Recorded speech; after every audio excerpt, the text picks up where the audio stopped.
You said that you want to see more female athletes on board. What are the roles that you think other athletes can fill on board? Are there any limitations, or is an F50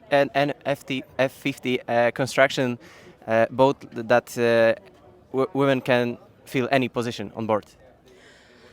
Well, we've seen now that women can fill any position on board because from the strategist to the flight controller all the way from the back to the forwards, it's not a specifically very physical job. Mm-hmm. So I don't see why women couldn't do it. And then grinding, we see with Anna that she's doing it. I think it's not the most specifically adapted for women, because she's doing like an amazing good job in being like, I think, the fittest woman I've ever seen. Mm-hmm. But ideally, those other roles are pretty much doable by women. I think what we miss is the skill gap to be able to be on board and try it, because I think with every other wing trimmer and flight controller, they've started somewhere, mm-hmm. and they weren't good when they started. So. Yeah, just like we talked a bit before we started recording, we have a regatta in Poland, Open Polish Championships for all women, from top-level athletes to complete amateurs. We have Ola Melzacka, you raced in 49er FX back in the days.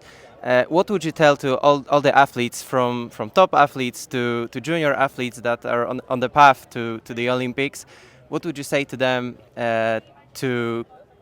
how does it feel to compete in SailGP, and what can they do to be where you are here today?